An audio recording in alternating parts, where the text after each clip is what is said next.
আসসালামু আলাইকুম। আজকে রান্না করব গরুর মাথার মাংস।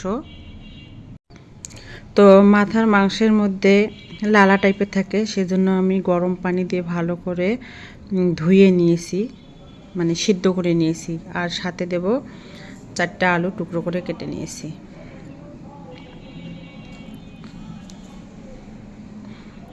তো আমি একটা কড়াই বসিয়ে দিয়েছি, আর কড়াইয়ে দিয়ে দিলাম পরিমাণ মতো তেল।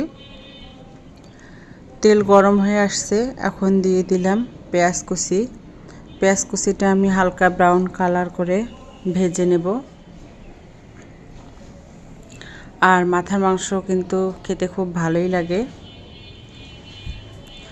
এখন দিয়ে দেব গরম মশলা, লং, দারচিনি, ছোট এলাচ, গোলমরিচ একখান করে দিয়ে দিলাম। আর এখন দিয়ে দিলাম রসুন বাটা, আদা বাটা। রসুন আর আদা বাটা আমি হালকা করে ভেজে নেব, যাতে আদা রসুনের কাঁচা গন্ধটা চলে যায়। তো এই দেখুন আমি হালকা করে ভেজে নিয়েছি। আর এখন দিয়ে দেব জিরা আর ধনে বাটা, তার সাথে গরম মশলাও আছে। আমি সবগুলো শিল আর পাটায় বেটে নিয়েছি।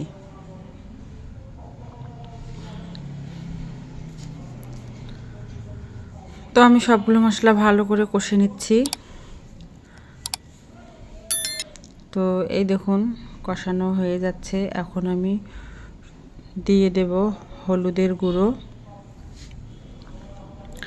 শুকনা মরিচের গুঁড়ো আর পরিমাণ মতো লবণ দিয়ে আমি ভালোভাবে কষিয়ে নেব। আর সাথে দিয়ে দেব একটু পানি, যাতে মশলাগুলো পুড়ে না যায়। তো এখন আমি ভালোভাবে কষে নেব। মশলা যত ভালোভাবে কষানো হবে মাংসের টেস্ট কিন্তু ততই ভালো হবে। তো এই দেখুন আমি ভালোভাবে কষে নিচ্ছি।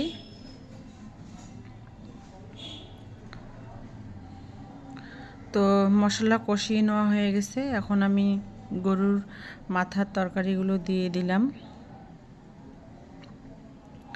তো এভাবে আমি ভালোভাবে নেড়ে একটু কষে নেব।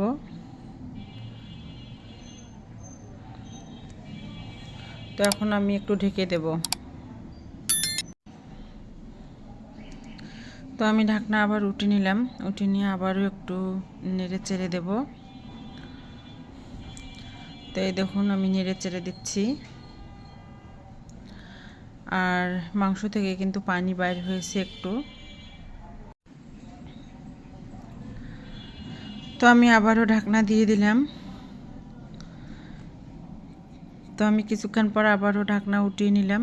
এখন আমি মাংসটি কষিয়ে নেব। তো এই দেখুন আমি মাংসটি কষিয়ে নিচ্ছি।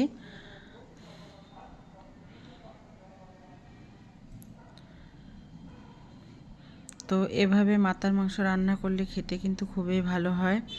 তো গরুর মাংস কষিয়ে নিয়ে আমি গরম পানি দিয়ে দিলাম। আমি আরও একবার কষিয়ে নেব। তো এই দেখুন আমি এখন ঢেকে দেব।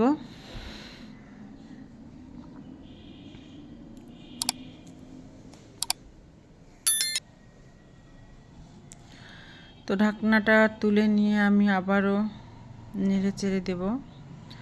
তো পানি অনেকটাই কমিয়ে এসেছে।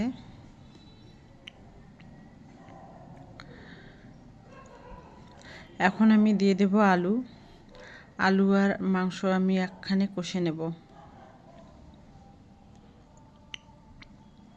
মাথার মাংসটা যদি 2বার কষে নেওয়া যায় তাহলে কিন্তু খুবই ভালো হয়। আমি সাধারণত এভাবেই রান্না করি। তো আলুগুলো দেওয়ার পর আমি আবারও ঢাকনা দিয়ে দিলাম। তো ঢাকনা তুলে নিয়েছি। তো দেখুন সবগুলো পানি কমিয়ে এসেছে আর লাল লাল হয়ে এসেছে।